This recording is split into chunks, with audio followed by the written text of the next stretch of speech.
Hello students, welcome to class 12th. I'm Yogita Singh, your political science teacher. बच्चों हमारा इसमें हमारा chapter 4, 5 हो गया था और हमारा इसी फर्स्ट बुक में हमारा एक चैप्टर आएगा चैप्टर 9। 3 चैप्टर आने हैं फर्स्ट बुक में से 4, 5 एंड 9।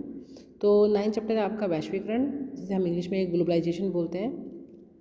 और वैश्वीकरण तो हमने इकोनॉमिक्स में भी पढ़ा था 10th क्लास में, अगर आपको याद हो तो आपको ईजिली ये चैप्टर अच्छे से समझ में आ जाएगा। तो वैश्वीकरण क्या है, पहले हम इसके बारे में समझते हैं। जब विश्व में कंट्रीज़ जो होती हैं, देश जो होते हैं, वो अपनी कुछ कंपनीज़ जो हैं दूसरी कंट्री में जाकर स्थापित कर लेते हैं या उनके साथ जुड़ जाते हैं, तो उनकी कंपनी के साथ में या उनकी कंपनियों को खरीद लेते हैं, उनके साथ अपनी कंपनी को बढ़ा लेते हैं, तो इसे हम क्या बोलते हैं, उसे हम वैश्वीकरण बोलते हैं। यानी कि जब आप मार्केट में जाते हैं, मान लिया आप मोबाइल ही लेने जा रहे हैं मार्केट में और आपको अलग अलग कंपनी के जो है मोबाइल देखने को मिलते हैं, तो वो क्या है क्योंकि वहाँ पर आपके पास अलग अलग ब्रांड, कुछ भी हो, कपड़े हों या कुछ भी हो या गैजेट्स वगैरह हो, अलग अलग ब्रांड के होते हैं, अलग अलग कंपनी के होते हैं, क्योंकि वो अलग अलग देशों के आए हुए चीज़ें होती हैं। तो ये वैश्वीकरण की जाती है। तो वैश्वीकरण की चर्चा इस पुस्तक में कई अध्यायों और कई विषयों की पुस्तक में की गई है। हम वैश्वीकरण की अवधारणा में विश्लेषण और उनकी कारणों की जांच से करेंगे। इसके बाद हम वैश्वीकरण के राजनीतिक, आर्थिक और सांस्कृतिक परिणामों की बात करेंगे। हमारी दिलचस्पी यह समझाने की भी रहेगी कि वैश्वीकरण का भारत पर क्या प्रभाव पड़ा है और भारत तो वैश्वीकरण को कैसे प्रभावित कर रहा है। आखिर में हम यह वैश्वीकरण को लेकर होने वाले प्रतिरोध पर नज़र डालेंगे, जानेंगे कि कैसे भारत के सामाजिक आंदोलन इस प्रतिरोध का हिस्सा है। देखिए, वह है वैश्वीकरण की अवधारणा। जनार्दन एक कॉल सेंटर में काम करता है। वो देर दोपहर में काम करने के लिए निकलता है और दफ्तर में घुसने के साथ ही वह जॉन बन जाता है। नया लिहाजा अख्तियार कर लेता है और हज़ारों किलोमीटर दूर बसे अपने ग्राहकों से बात करने के लिए एक नई भाषा बोलता है। अपने घर में वह ना तो वह भाषा का इस्तेमाल करता है, ना ही इस लिहाज से वह बोलता है। वह सारी रात काम करता है और जो दरअसल उसकी विदेशी ग्राहकों के लिए दिन का समय होता है ना, उसके लिए वो हमारे जो वो काम करने वाला उसके लिए तो वो रात का समय, लेकिन जो उसके ग्राहक हैं वहाँ पर दिन हो रहा है ना, तो उनके ग्राहकों के लिए वो दिन का समय, क्योंकि वो विदेशों में रहते हैं। जनार्दन एक ऐसे आदमी को अपनी सेवा प्रदान कर रहा है जिससे बहुत संभव है वह कभी आमने सामने की मुलाकात नहीं कर सके। यही उसका एक दिनचर्या है। जनार्दन की छुट्टियां भी भारतीय कैलेंडर से नहीं बल्कि अमेरिकी कैलेंडर से जो है मेल खाती हैं, जहां उसके ग्राहक रहते हैं। तो इस तरह का काम जो है जनार्दन करता है। अपनी 9 वर्षीय बेटी को जन्मदिन का उपहार देने के लिए रामधारी जो है, ये हमारा एक एग्जाम्पल हुआ। एक है रामधारी जो है बाज़ार गया अपनी बेटी के लिए जन्मदिन पर साइकिल खरीदने के लिए। उसने अपनी बेटी की छोटी सी साइकिल उपहार में देने का वायदा किया। रामधारी ने जब बाज़ार में जाकर ऐसी साइकिल ढूंढने का फैसला किया जो उसे कीमत के लिहाज से जच जाए और क्वालिटी भी उसकी अच्छी हो। उसने आखिरकार एक साइकिल छोटी सी खरीद ली जो चीन की बनी हुई थी, लेकिन बिक भारत में रही थी। इस साइकिल की कीमत रामधारी की जेब को माफिक पड़ी और क्वालिटी भी उसे जच गई। रामधारी ने इसे खरीदने का फैसला किया। पिछले साल अपनी बेटी की ज़िद पर रामधारी ने उसे बारबी डॉल दिलवाया था जो संयुक्त राज्य अमेरिका की बनी हुई थी, लेकिन बिक भारत में रही थी। सारिका अपने परिवार में पहली पीढ़ी की शिक्षित, कठिन मेहनत के बूते स्कूल और कॉलेज में वह अव्वल साबित हुई। अब उसे नौकरी करने और एक स्वतंत्र करियर की शुरुआत करने का अवसर लगा। ऐसे अवसर के बारे में उसके परिवार की महिलाएं सोच भी नहीं सकती थी। सारिका के रिश्तेदार भी ऐसी इस नौकरी का विरोध कर रहे थे, लेकिन सारिका ने आखिरकार यह नौकरी का फैसला किया क्योंकि उसकी पीढ़ी के नौजवान के सामने नए अवसर मौजूद हैं। ये तीनों उदाहरण जो है एक वैश्वीकरण का पहलू दिखाते हैं। पहले उदाहरण में जनार्दन जो है वो एक वैश्वीकरण में हिस्सेदारी कहाँ काम कर रहा है। रामधारी जन्मदिन के लिए एक उपहार खरीद रहा है। उसने विश्व के एक भाग से दूसरे भाग की वस्तुओं की आवाजाही का पता चला है। सारिका के सामने जीवन मूल्यों के बीच दुविधा की स्थिति है। ये दुविधा अंशतः उन अवसरों के कारण पैदा हुई है जो उसके परिवार की महिलाओं को पहले से उपलब्ध नहीं थे, लेकिन आज वह एक सच्चाई है और जिन्हें व्यापक स्वीकृति मिल रही है। यदि हम वास्तविक जीवन में वैश्वीकरण शब्द के इस्तेमाल को परखें तो पता चलेगा कि इसका इस्तेमाल कई तरह के संदर्भों में होता है।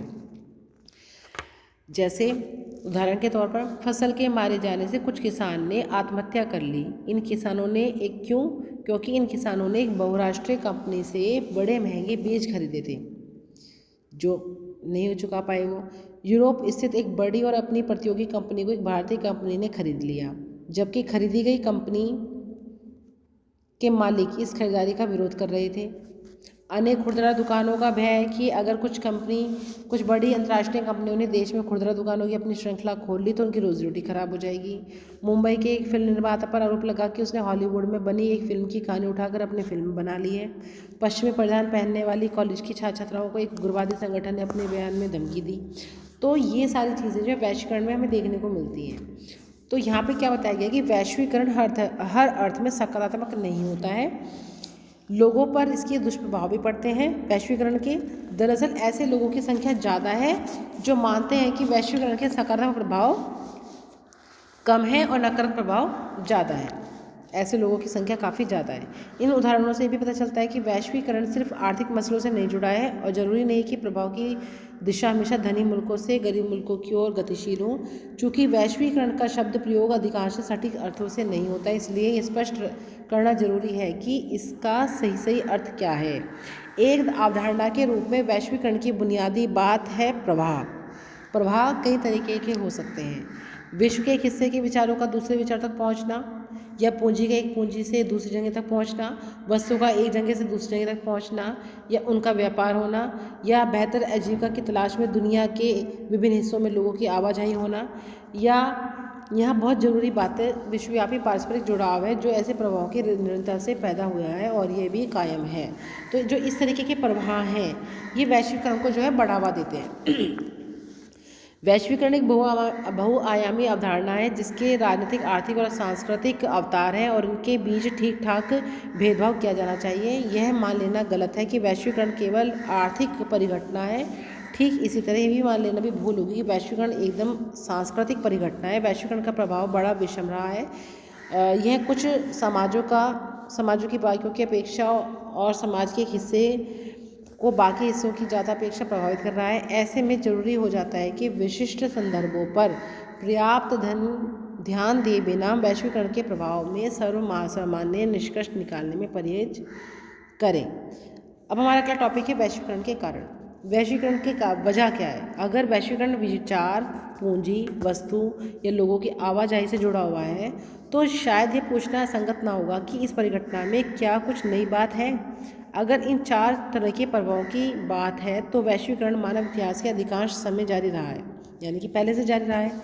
तो बहरहाल जो लोग तर्क देते हैं कि समकालीन वैश्वीकरण के साथ कुछ खास बात है, वे ध्यान दिलाने की यह नई बात है कि इन प्रभावों की गति और इनका प्रसार का धरातल, यानी कि पहली गति धीमी थी, अब गति तेज है।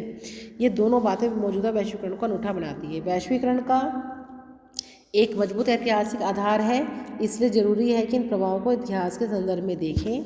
हालांकि वैश्वीकरण के लिए कोई एक कारक जिम्मेदार नहीं, फिर भी प्रौद्योगिकी अपने आप में एक अपरिहार्य कारण साबित हुई है। इसमें कोई शक नहीं है कि टेलीग्राफ, टेलीफोन, माइक्रोचिप के नवीनतम आविष्कारों ने विश्व के विभिन्न भागों के बीच संचार की क्रांति पर जो है क्रांति दिखाई है। शुरू में जब मुद्रण की तकनीकी आई थी तो इसका राष्ट्रवाद की आधारशिला रखी गई थी। इस तरह आज ये हम अपेक्षा कर सकते हैं कि प्रौद्योगिकी का प्रभाव हमारे सोचने के तरीके पर पड़ेगा। हम अपने बारे में जिस ढंग से सोचते हैं और हम सामूहिक जीवन के बारे में जिस तर्ज पर सोचते हैं, प्रौद्योगिकी का उस पर असर पड़ेगा। विचार, पूंजी, वस्तु और लोगों की विश्व के विभिन्न भागों में आवाजाही की आसानी प्रौद्योगिकी में हुई तरक्की के कारण संभव है। इन प्रभावों की गति में अंतर हो सकता है। उदाहरण के लिए विश्व के विभिन्न भागों के बीच पूंजी और वस्तु की गतिशीलता लोगों की आवाजाही की तुलना में ज़्यादा तेज और व्यापक होगी। बहरहाल संचार साधनों की तरक्की और उनकी उपलब्धता मात्र से वैश्वीकरण अस्तित्व में आया है, ऐसी बात नहीं। यहाँ जरूरी बात यह है कि विश्व के विभिन्न भागों के लोग अब समझ रहे हैं कि आपस में जुड़े हुए हैं। आज हम इस बात को लेकर सजग हैं कि विश्व एक हिस्से में घटने वाली घटना का प्रभाव विश्व के दूसरे हिस्से में भी महसूस करता है और उसे पता है कि यहाँ पर भी प्रभाव पड़ेगा। बर्ड फ्लू हुआ, सुनामी हुआ, किसी एक राज्य की हदों में सिमटे नहीं रहे हैं। ये परिघटनाएं जो है राष्ट्रीय सीमाओं का जोर नहीं मानती हैं। ठीक इसी तरह जब बड़ी आर्थिक घटनाएं होती हैं तो उनका प्रभाव उनके मौजूदा स्थान अथवा क्षेत्रीय परिवेश तक सीमित नहीं रहता, बल्कि विश्व भर में भी जो है वो महसूस किया जाता है। अब है इसका अगला टॉपिक राजनीतिक प्रभाव। वैश्वीकरण का राजनीतिक प्रभाव क्या पड़ता है? विश्व की समकालीन प्रक्रियाओं के प्रभाव के बारे में जारी बहसों में एक ये भी है कि इसका राजनीतिक असर क्या रहा है।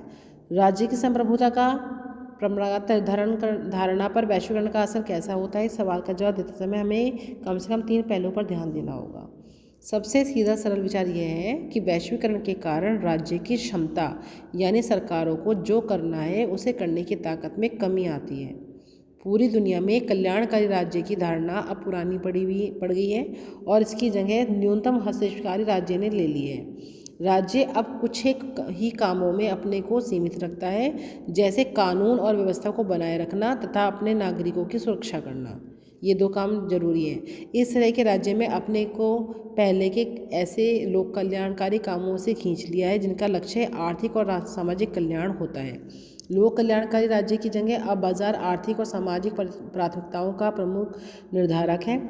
पूरे विश्व में बहुराष्ट्रीय निगम अपने पैर पसार चुका है, उसकी भूमिका बढ़ चुकी है।